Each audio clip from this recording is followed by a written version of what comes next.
The room. Probably needs no introduction, but just in case, I'm pleased to introduce to you our former guest for today, Judge William F.B. Vodrey, Magistrate Judge of the, if I get this right, Hoyomoga County Court of Common Pleas. Correct, just judge though, not magistrate judge. Oh, excuse me. Those are the feds. Those are the feds.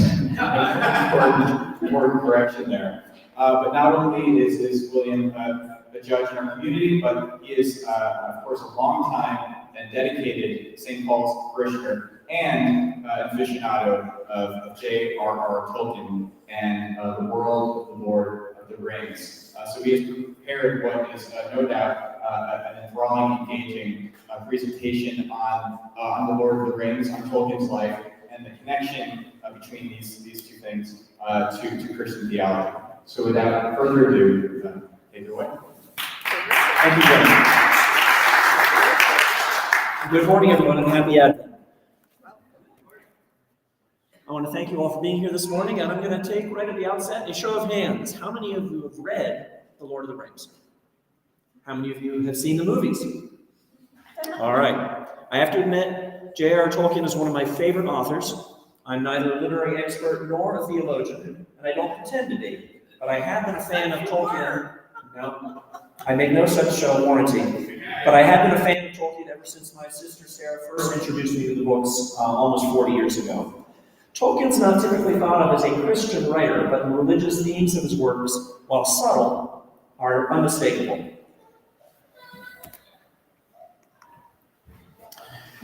John Ronald Reuel Tolkien was born in South Africa to English parents in 1892. His father died when he was only 3. His widowed mother converted to Catholicism when he was 8, much to the displeasure of her Baptist family.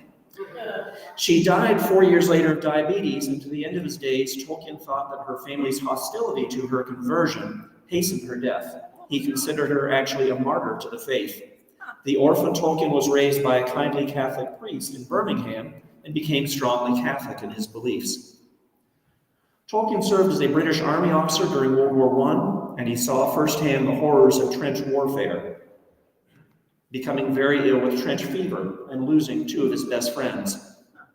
After the war, he became a researcher for the Oxford English Dictionary and eventually rose to a professorship at Oxford University, first at Pembroke College and then Merton College. A gifted linguist and philologist, he did groundbreaking work on Beowulf, Chaucer, and Arthurian legend. In time, hang on to your hats, he learned Greek, Old Icelandic, Gothic, medieval Welsh, Finnish, and Anglo-Saxon, among other languages. I struggled with high school Spanish, so I can only be amazed by what he did. He also loved creating languages. He later said, only half in jest, that first he wrote languages, and then he invented elves to speak them, and only then a Middle Earth in which they could live. Tolkien became very close to C.S. Lewis, a more forthrightly Christian writer, while both taught at Oxford University. They often met as members of the Inklings, a literary club, reading their work to each other and providing suggestions and good-natured criticisms. Tolkien credited Lewis with encouraging him during the more than decade-long process of writing The Lord of the Rings. And Lewis dedicated his famous Screwtape Letters, perhaps the most widely read of all of Lewis's work, perhaps his most approachable, to his dear friend Tollers, as Lewis called him. Tolkien referred to Lewis, as most of his friends did, as, anyone know? Jack. That was C.S. Lewis's nickname among his friends. Lewis was slower than Tolkien in seeing the potential for Christian-themed popular literature. In a 1931 discussion with Tolkien, Lewis insisted that all myths are lies, quote, even though lies breathed through silver, unquote. Tolkien disagreed, insisting, quote, we have come from God, and inevitably the myths woven by us, though they contain error, will also reflect a splintered fragment of the true light, the eternal truth that is with God. Indeed, only by myth-making, only by becoming a sub-creator and inventing stories, can man aspire to the state of perfection that he knew before the fall. Our myths may be misguided, but they steer, however shakily, towards the true harbor, while materialistic progress leads only to a yawning abyss and the iron crown of the power of evil, unquote.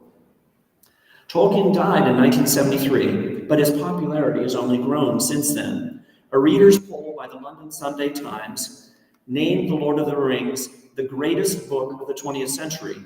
A similar poll by Amazon.com, you've probably heard of that, named it the greatest book of the millennium. The wildly popular movie trilogy directed by Peter Jackson and later adaptations of The Hobbit, and more recently, The Rings of Power, have further kindled interest in Tolkien's masterpiece. But why does it have such enduring appeal? It's certainly a deeply detailed, moving epic adventure, but I think for many it endures because it is, at root, a subtle but unmistakably Christian work. Author Bradley Berzer has suggested that the entire story of The Lord of the Rings reflect God's grace, but while God is always present, he is never named. Jim Ware wrote, similarly, that God in Middle-earth is the one, quote, who is never absent and never named, unquote.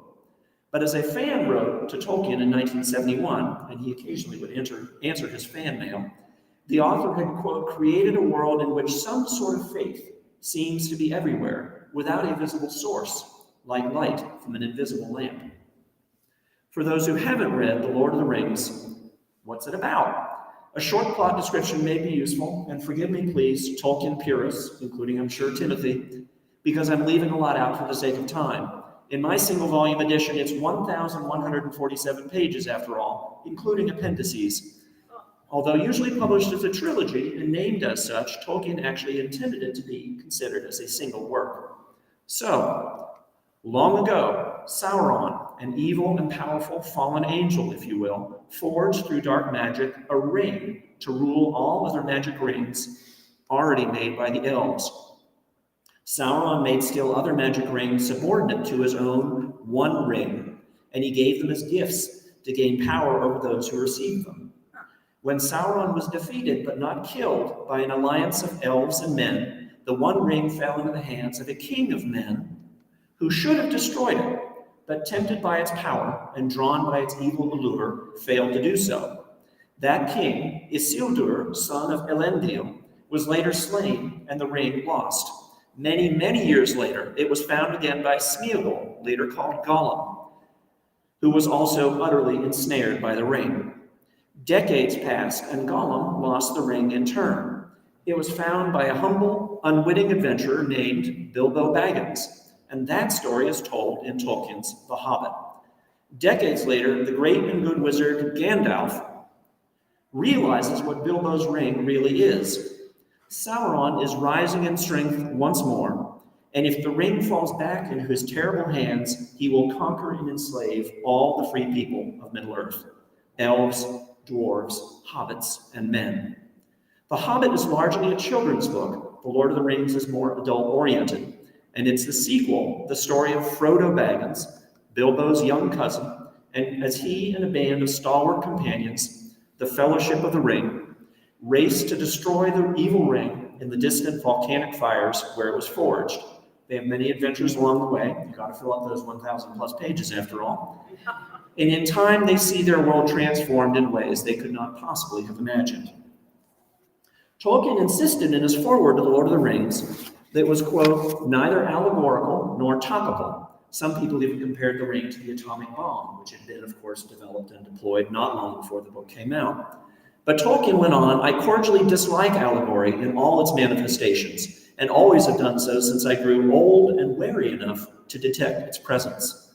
Many confuse applicability with allegory, but the one resides in the freedom of the reader, and the other in the purposed domination of the author, unquote.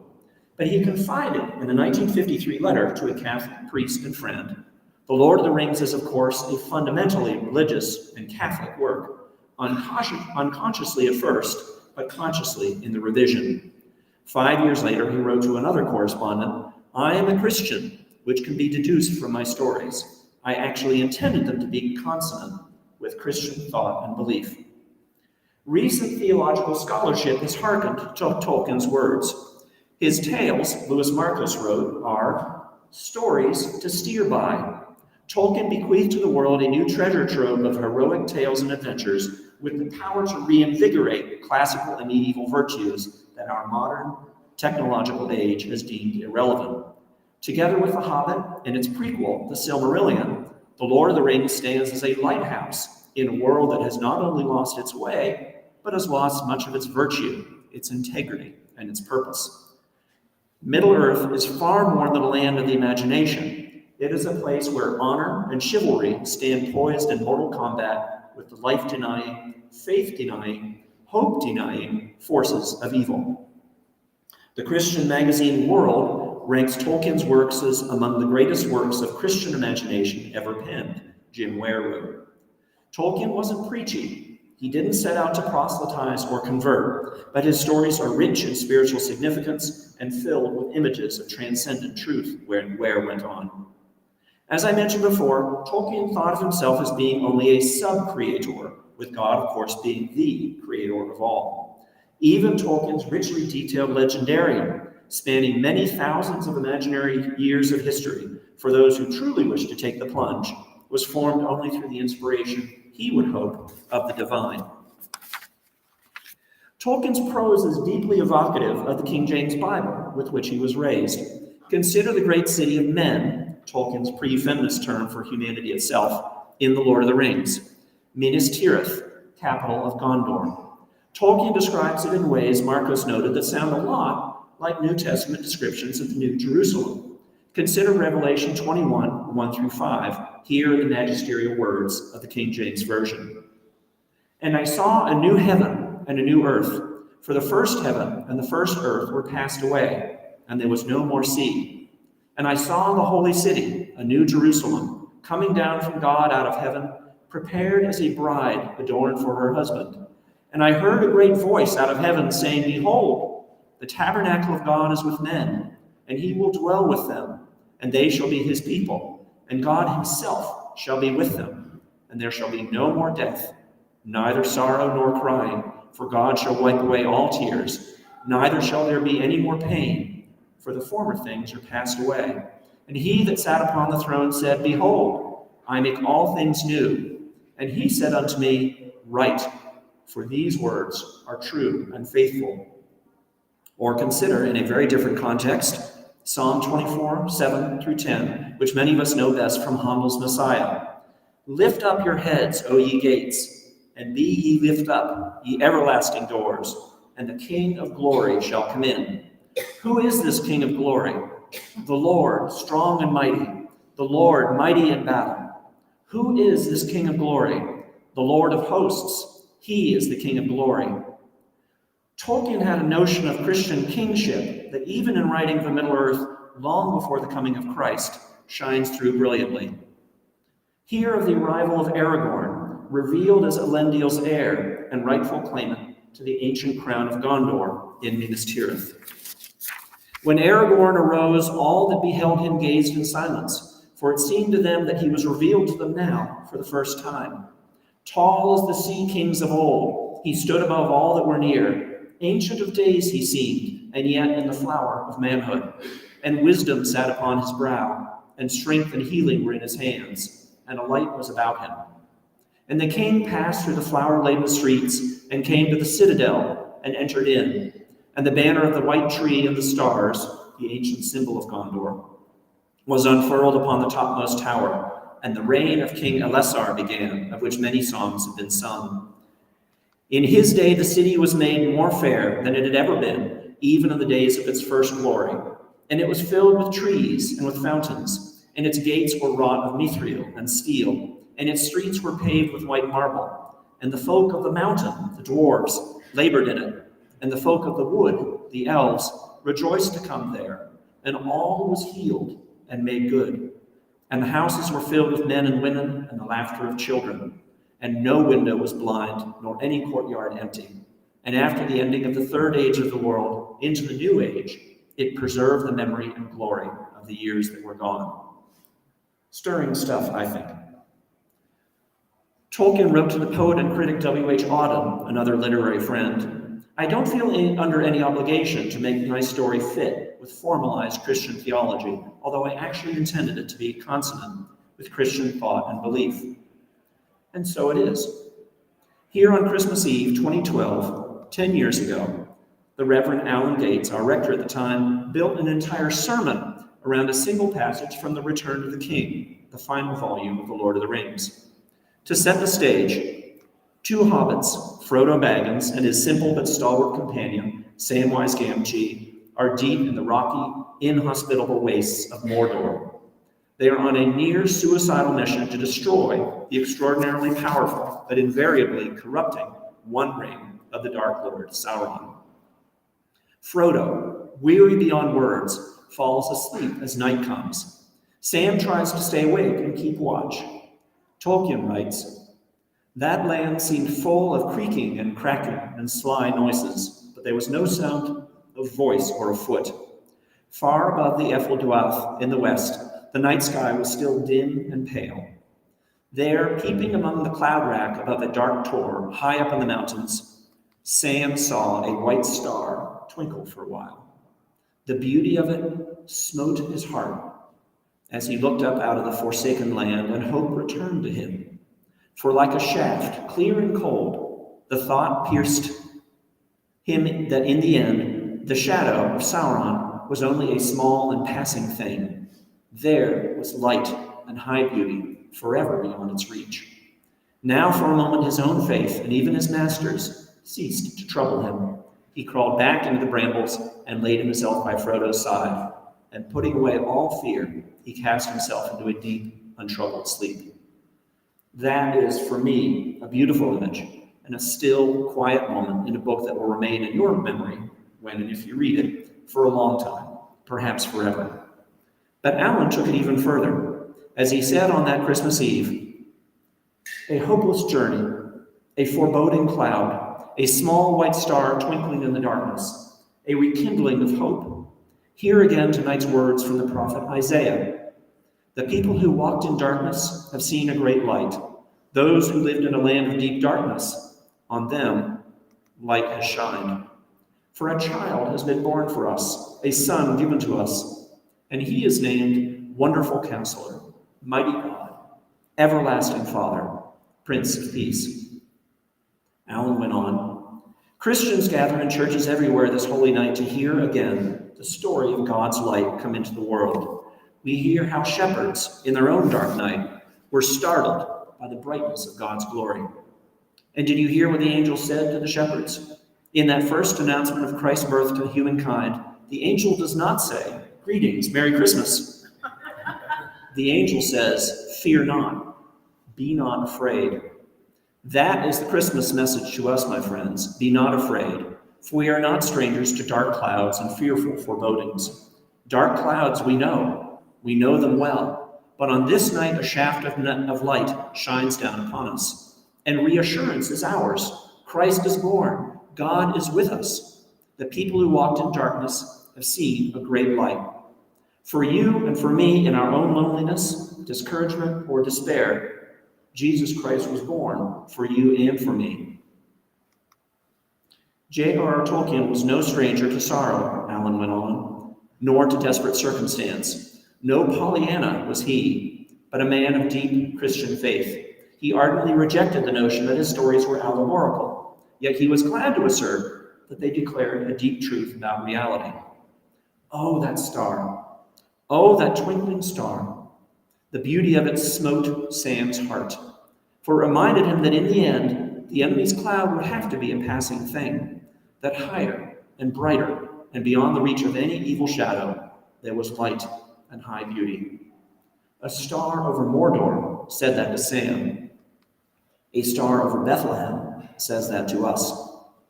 The true light which enlightens everyone has come into the world, higher, brighter, truer than any cloud under the shadows of which we dwell. The Christ star shines on. Sing out your joy, O Christian people, Alan concluded. And so we do, just as Tolkien did. Do you have to be Christian to enjoy The Lord of the Rings? Of course not. But in a fantastic, engrossing world that is at once completely ours and someplace entirely different, Tolkien reminds us of several familiar truths, timeless truths, known to every Christian. First, he reminds us that our lives are part of a greater whole. As the book opens, Frodo Baggins and his fellow hobbits are largely content to enjoy life in the Shire, their idyllic, bucolic near paradise. They are unaware of what is going on elsewhere in Middle-earth as Sauron begins exerting his power and extending his grasp. Gandalf realizes the great danger Frodo is in if he retains the One Ring and remains with it at home when Sauron's fearsome servants, the Ringwraiths, inevitably come to call. The wizard persuades Frodo to leave home with just a single trusty companion and friend, Sam. They are later joined by two other hobbits, Meriadoc and Peregrine, better known as Merry and Pippin, who aid them on their quest. They come to realize their obligation, their duty to others, far beyond the borders of the Shire. Other characters also learn that they cannot remain too focused on just what is before them. They must look up and look around to ever-broadening horizons. Boromir, a great knight of the kingdom of Gondor, comes to see that he needs to work with others, even those strange to him, to save his people. Legolas the Elf and Gimli the Dwarf, suspicious of one another after centuries-long enmity between their respective races, in time become fast friends and boon companions. Aragorn, a mighty warrior of an ancient race of kings, and his mentor Gandalf discover that even the humble hobbits have a vital role to play in the defeat of Sauron. All have a part to play in saving the world. Similarly, I would suggest to you that we are called as Christians not to be hermits or dwellers in ivory towers or even in our own personal shires, but by our faith and through our good works to strive to save our world. Christ calls upon us to worship God and to love one another as we love ourselves, the two great commandments. We are all connected to each other. No man is an island, as Donne wrote. We, like Frodo in the Fellowship of the Ring, must ask and imagine what the world ought to be, and we may then accomplish infinitely more with others than we might on our own. Second, Tolkien reminds us that we are sometimes called upon to do what we are sure we cannot, or what we believe ourselves unworthy of doing to help those we love and to preserve what we hold dear. Frodo would surely have been happier to remain in the Shire than to go on a quest which would ultimately exhaust him and terrify him and wound him to the very core of his being. He believes initially that he must take the One Ring just from the Shire to Rivendell, an elven holdfast, and that is bad enough. Far away, dangerous, frightening, and near deadly along the way. When it becomes clear that his labors are not yet over, that he must take the ring on a vastly more dangerous journey to Mordor itself, the dark, reeking, stony land of Sauron, he bravely volunteers, but with no little trepidation. Frodo is often filled with doubt, and he wonders how he can possibly go on. His courage and his determination sometimes flag, but he knows that if he does not go on, no one else can do it for him. With Sam, he goes in harm's way again and again for his people, to save the Shire from slavery and subjugation, and to accomplish the task set before him. Third, Tolkien reminds us that we need to care for God's creation and not recklessly exploit nature's bounty for our own selfish ends. Saruman is a wizard like Gandalf, but he departs from the path of righteousness, covets the One Ring, and is led further astray from Sauron, whom he would secretly like to supplant as the Dark Lord. The extent of his fall into evil becomes clearest when Saruman orders his orc army to cut down the forests near and for miles around his tower, Isengard, burning the wood and shaping it into weapons. Saruman's minions also, unbeknownst to Frodo and his friends at the time, take over the Shire and threaten to turn it into a grim proto-industrial wasteland. This is depicted in the books, but not in the movies. Merry and Pippin, with the help of an army of Ents, intelligent walking trees, yes, it's true, defeat Saruman and stop his depredations. In time, they take back the Shire and restore its tranquility. Tolkien leaves us in no doubt as to who the good guys are here. Tolkien had what we would consider today and recognize as a strong environmentalist ethic. He'd seen the transformation of rural England in the 20th century by the automobile and the factory, and he did not at all like what he saw. The Shire is an idealized version of the England of his childhood, by then nearly lost. Tolkien warns us that rapacious and grasping people, whether they wear plate armor, a wizard's robes, a suit and tie, or a hard hat and dungarees, can undo in a day what nature, under God's loving hand, has created over millions of years. Caring for God's creation is thus a key part, I would suggest to you, of the theology of the Lord of the Rings.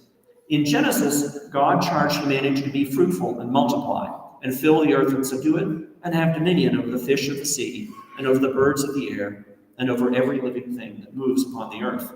But that is not license to destroy and despoil. For as we know from the book of Job, ask the animals, and they will teach you, or the birds of the air, and they will tell you, or speak to the earth, and it will teach you, or let the fish of the sea inform you.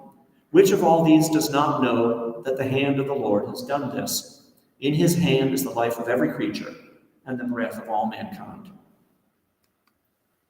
Now more than ever, if we are to have life, if we are to breathe in this increasingly interdependent world, we must strive, I think, all of us, to care for this fragile earth, our island home, as the Book of Common Prayer recognizes it. Fourth, Tolkien reminds us that genuine evil exists in the world and must be overcome, and that there are some things so important that when threatened, they must be fought for, even unto death. Frodo and his fellow hobbits are not naturally warlike. They would, Tolkien makes it clear, far rather have a pipe, a book, a sandwich, or a walking stick in hand than a sword. But the crisis that threatens to overwhelm Middle-earth is so severe, so perilous, that half measures simply will not suffice. Negotiations, sanctions, and diplomacy will not dissuade the Dark Lord from trying to extend his rule. Elves, dwarves, men, women, and hobbits all face a challenge which requires them to come together and strive as one for the defeat of Sauron's evil. Every member of the Fellowship of the Ring, Frodo and his 8 companions, risks much in service to the greater good. They hazard life and limb for all the peoples of Middle-earth, for victory and peace, and the hope of better times to come. Fifth, Tolkien reminds us that there is no greater love than to sacrifice yourself for others. Gandalf the wizard is the oldest and wisest of all of Frodo's companions. In the depths of Moria, the Dwarves, a lost ancient underground dwarven kingdom, he and the Fellowship are confronted by a Balrog, a terrible monster of fire, which Gandalf alone, he knows, can defeat. The wizard tells his friends to flee to safety and bravely stands his grounds against the Balrog, knowing it may cost him his life. Boromir, the Knight of Gondor, High Warden of the White Tower, is sorely tempted by the White Ring. He wishes to use it to save the people of his realm, to wield it against the Dark Lord who forged it. He resists the wise counsel of Gandalf and others that the ring is inherently evil and will corrupt any who seek to use it, even for a good purpose. Overcome by temptation, Boromir tries to take it from Frodo at Amon Hen, but Frodo escapes. Too late, Boromir realizes his error, that enemy soldiers soon attack, and he is slain while bravely defending the other 2 hobbits, Merry and Pippin. In the heroic last moments of his life, Boromir is redeemed, and he wipes away the stain of having earlier tried to steal the ring from Frodo. Frodo himself, as we know, goes into Mordor, accompanied only by Sam, on what they know by the end, deep down, is almost certainly a suicide mission. Surrounded by enemies in unfamiliar country, running out of food and water, shadowed by the still ring-craving Gollum, they press on, desperately aware of the importance of their quest and willing to risk all to accomplish it. If the ring is destroyed, Sauron's power will be broken forever. If the ring falls back into Sauron's hands, all will be lost. To the utmost extremity, for the greater good and what they know will likely be the cost of their lives, they press on. Gandalf, Boromir, Sam, and Frodo, indeed all the members of the Fellowship of the Ring and their allies, even though they lived, quote unquote, in a time before a single word of the Bible had yet to be written, in Tolkien's epic vision of a pre-Christian Middle-earth, still, all knew in their hearts the heartbreaking, heroic, tragic wisdom of John 15:13. Greater love hath no man than this, that he lay down his life for his friends. To paraphrase another great British author, The Lord of the Rings is a story of good times and of bad, of wilderness and hearth, courage and cowardice, love and hate, loyalty and betrayal, high adventure and quiet reflection. It is a tale of great kings, wise queens, mild-mannered hobbits, of angels and demons, of dwarves and balrogs, of elves and orcs. Tolkien's masterpiece has much to teach us still. If you haven't read it yet, I hope you will someday, and I hope you'll love it as much as I do. Thank you.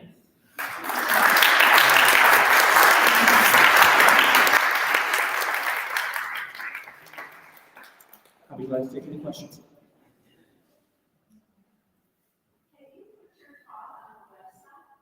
Put mine on the church's website. I suppose we might be able to. I'll have a word with the powers that be. And if you'd like me simply to email you a copy of it as an attachment, I'd be glad to do that too. Yes? Lou, thanks so much for a great talk. I'm interested in his sort of rejection of allegory. It sounds like he protests too much. Is there some examples of, where the allegory to you is pretty blatant, like in the rings, for example, or something else, where it sort of spills out? Sure. I think he was so emphatic in rejecting allegory simply because his good friend and fellow writer C.S. Lewis was absolutely unapologetic about allegory. Okay, Aslan equals Christ. I think we all know that. All sorts of other stuff quite glaringly obvious in the works of C.S. Lewis. And Tolkien, if you ever get a chance to read his private letters, which are edited by Humphrey Carpenter, it's terrific. As I said, he sometimes answered fan mail, and especially before the books really became the monstrously popular books that they became, he freely would answer letters that he got, people asking various questions about it, often very questions that would probably occur to you and me as we read it. But in one letter in particular, he said that this was written to a friend and never expected to be read by anyone else. He was frankly irritated by how heavy-handed, as he saw it, his good friend C.S. Lewis was in allegorizing, if you will. As I mentioned, the ring itself, the One Ring, is sometimes analogized to the atomic bomb. The books first started coming out in 1954, but as has been noted many times, he started writing it well before the Manhattan Project, well before Hiroshima and Nagasaki. You can certainly, I think any discerning reader can find points where an allegory might be supported. But I think he had a broader view of humanity and the struggle against evil and Christianity, subtle though it is, as it found expression in the books. And I really tend to take Tolkien at his word that it was not intended as allegory. He was allergic to allegory and quite emphatically said, no, it isn't, when anybody asked him during his lifetime. The one point of direct comparison I would note is Tolkien, as a World War I veteran, was, I think, deeply emotionally changed as a result of his service in the trenches. No war is fun. World War I was particularly shockingly violent and terrible in a way that just about every war within living memory of anybody in Europe in the 1910s could possibly have remembered. And there's a scene, which I didn't mention, where Sam and Frodo and Gollum are going through the dead marshes on their way towards Mordor. And they see in the marshes the faces of dead soldiers looking up at them. And they're lit by, Tolkien's phrase, a corpse light. And it's a very creepy scene, very, very well evoked in the Peter Jackson movies. And that, I think, you can pretty much draw a direct line between Tolkien's World War I experiences and what he eventually put on the page. Yes, Timothy. First of all, thank you for this talk. Really a true Advent gift. Really well done. Thank you. In your presentation, the thing that one of the many things that I pulled out was your focus on the heroine of the Shire, which is told in the books but not in the film. Correct. And then you explored that whole track that deals with his environmental concerns. I'm going to ask you to speculate. Why do you think Jackson, given that reality, why do you think he chose to cut that? But also the whole Tom Bombadil part from the Fellowship of the Ring. Yes. Equally environmental. Yes, good question. As to the first, not showing the heroine of the Shire, that is the takeover by Saruman, the evil, good wizard turned evil, and its sort of conversion into a proto-industrial wasteland and really a slave economy. I think it boils down to basically the movie trilogy was long enough already, and it would be a lot longer if you were to include that. I remember a review at the time when Return of the King came out in 2003. One critic, who was clearly not much of a Tolkien fan, said, the movie seems to have 4 endings.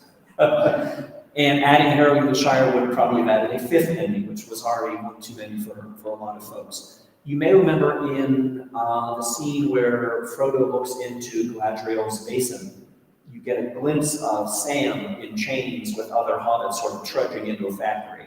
And I think that was Jackson's maybe 10-second long homage or tipping of the hat to that particular part of the work. But what was the second part of that? Yes, Tom Bombadil. Tom Bombadil was a character who predated even The Hobbit, and he was a character who Tolkien used in telling stories to his kids. And he was sort of this nature spirit, this almost pagan figure who predated anything else in creation and sort of frolicked and skipped and had fun in the wilderness. And many critics, myself included, to the extent I'm a critic at all, kind of think he was imported or shoehorned into Lord of the Rings. I think many people love those scenes, perhaps you do as well.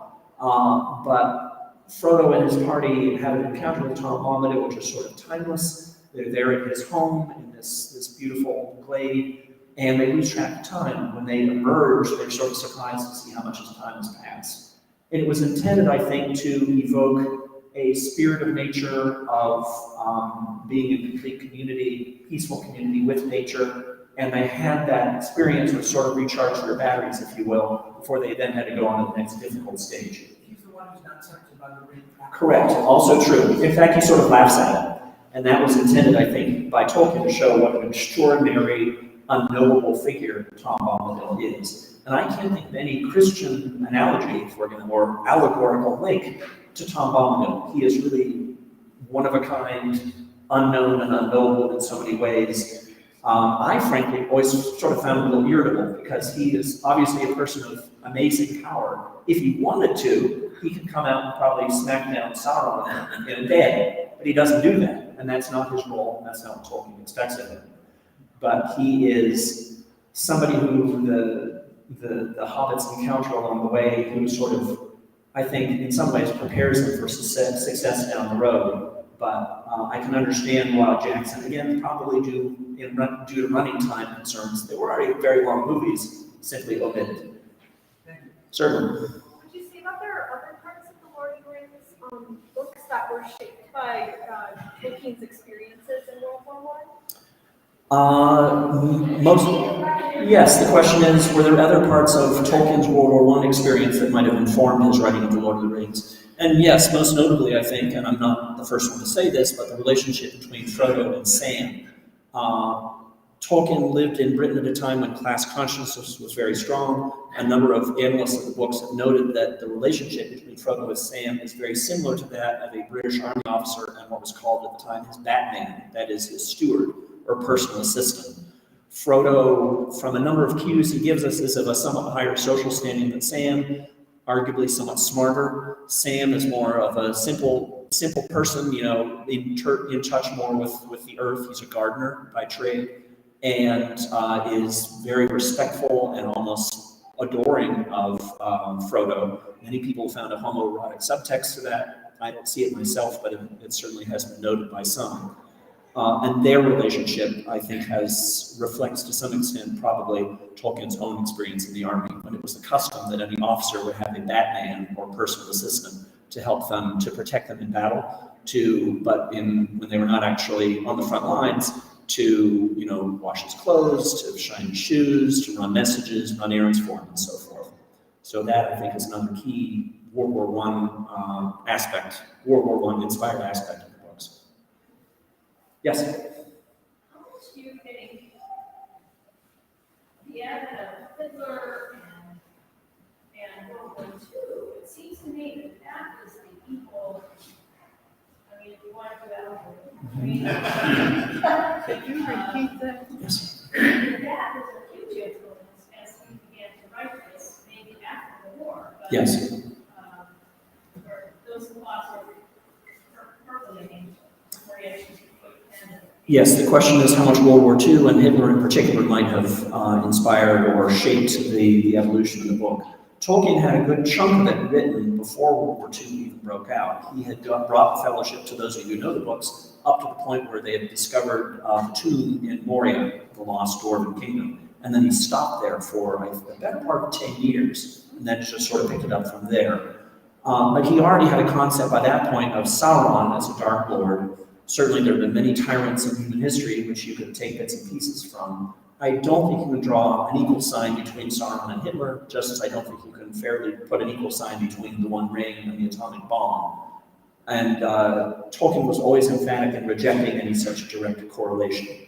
But, and his own son actually served in the RAF, the Royal Air Force, and he said something to the effect of when he saw British boys preparing to go to war again, he having survived the First World War, which they all hoped would be the war to end all wars, he had the same feeling as if he saw hobbits playing with fell beasts, which is sort of pterodactyl type flying reptiles that the ring wraiths used to get around and to terrorize their enemies. So he saw his beloved Britain being changed by the war in ways that he didn't like, and that, I think, could not help but influence him in the writing of the book. Well, how much did Tolkien take of his Christianity and put it in the book?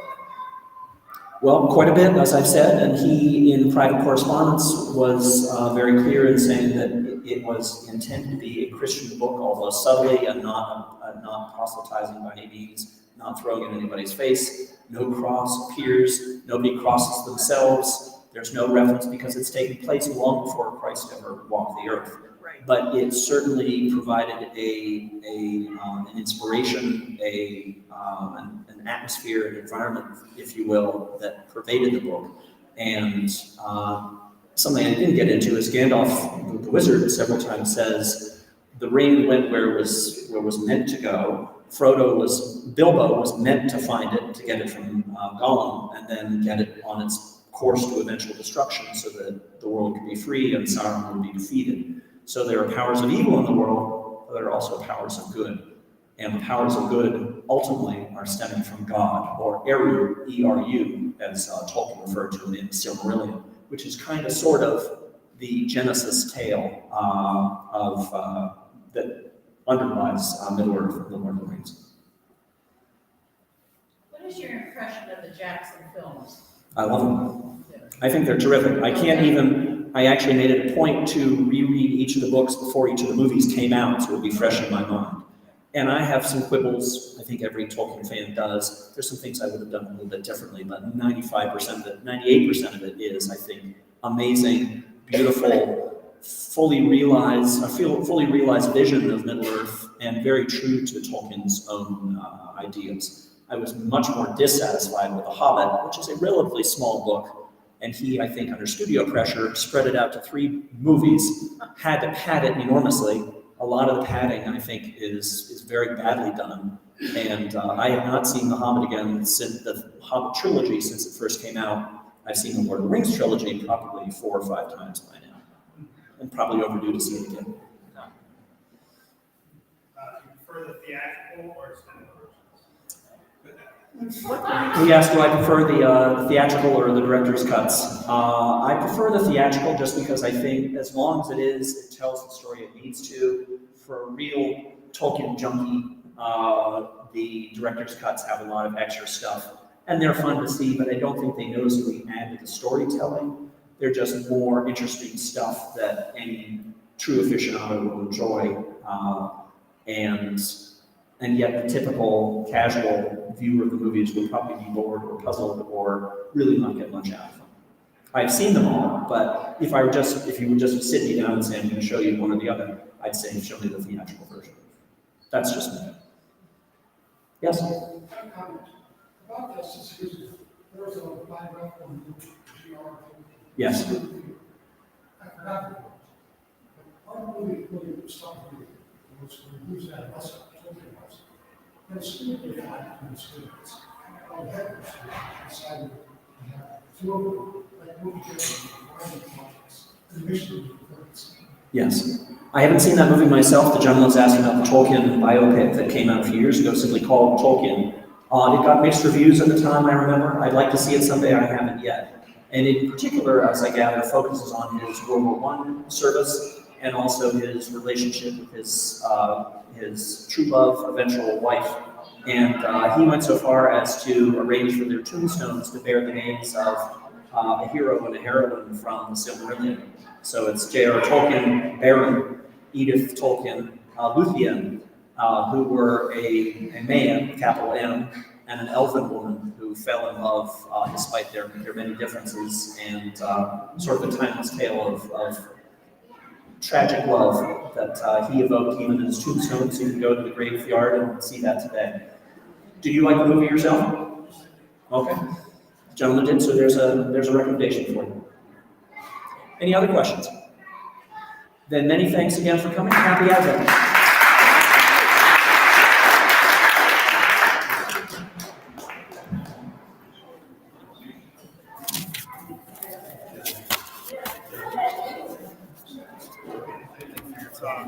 Thank you for your kind words. That's what I need. I have seen part of the movie numerous times and read about halfway through The Hobbit, but I haven't read any of the Lord of the Rings. You've inspired me to pick it up. If you love it, then eventually you can sort of recognize among some of the precursors. I always thought it wasn't the third generation that there are names that he throws at you, instrument that you years. It's very, very challenging. But it's not really a narrative story.